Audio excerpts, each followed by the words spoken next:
Jina langu naitwa Naomi Grace Mokalugaba. Siku ya leo tarehe 28 mwezi wa 3 mwaka 2026, napenda kumshukuru Mwenyezi Mungu kwa kunifikisha siku hii ya leo ambayo nilitazamia muda mrefu sana. Kwa muda wa mwaka mmoja nimekuwa nikifanya masomo ya cheti cha juu cha uhasibu, yani Certified Public Accountant, na hatimaye leo kwa ujumla wake wa mitihani 10 nimemaliza na nimegraduate. Napenda kumshukuru Mungu, kuwashukuru wote walionipa sapoti kipekee. Ya kwanza mume wangu, pili familia yangu kiujumla kwa uvumilivu. Kwa kweli ni mwaka mmoja lakini wenye mambo mengi, unahitaji muda mzuri wa kusoma.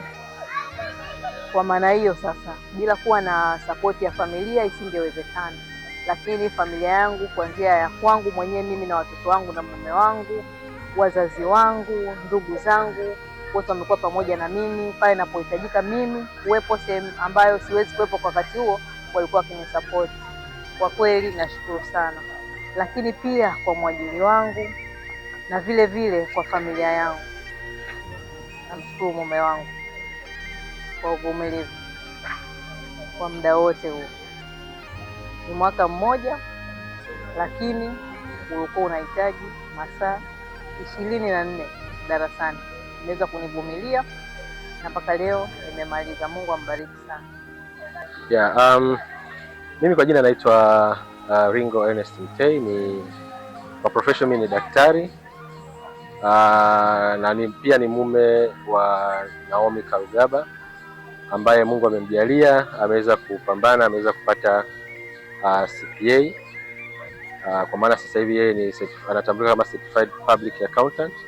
Ilikuwa ni kitu ambacho alikuwa anakihitaji kwa sababu yeye amesoma masuala ya uhasibu na kuwa na CPA ni ngazi ya juu kabisa katika uhasibu. Kwa hiyo pia niliona kwamba ni muhimu niweze kumpa support aweze kufanya, kwa sababu pia tu pamoja kwamba ni professional, profession yake inamtaka kufanya hivyo, lakini pia ilikuwa ni ndoto yake.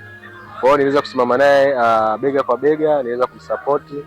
Napenda kumpongeza sana na kwa kweli Mungu amjalie na mbariki, na itapotokea kama anahitaji kwenda mbele zaidi, sababu hiyo sio mwisho. Na maneno ambayo ameyasema mgeni rasmi ambaye pia ni mwenyekiti wa bodi ya NBAA amesema kwamba amewapa maneno matatu ambalo ni ethics, wazingatie masuala ya ethics, lakini la pili ni kwamba waangalie masuala ya lifelong learning, waweze kumesha kwamba bado wanaendelea kujiendeleza katika elimu, sio mwisho, kwa sababu kuna masuala ya CPD, kuna masuala pia ya kuwa na kufanya kazi kuja update sehemu mbalimbali, kuna masuala ya IPSAS pia. Ni vitu ambavyo nimemuencourage kwamba unaweza ukaendelea kusoma na ukaweza kwenda mbele zaidi. Kwa hiyo mimi na waasa wenzangu kwamba waendelee, wawape support wenza wao waweze kufikia malengo yao kama vile ambavyo wao wanatupa sisi support, kwa sababu kwa kama sisi wanaume tukienda kusoma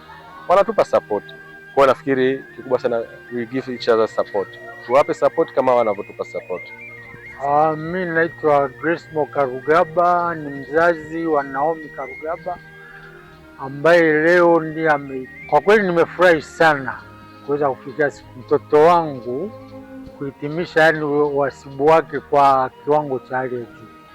Unamwambia nini sasa hasa kwa elimu hiyo? Mimi namwambia kwamba elimu haina mwisho. Japokuwa mwaka jana amepata masters in financial management na sasa hivi mwaka huu 2026 amepata tena CPA, lakini natakiwa endelee kujifunza zaidi, maana teknolojia inabadilika kila wakati, kusudi aweze kufika mbali zaidi.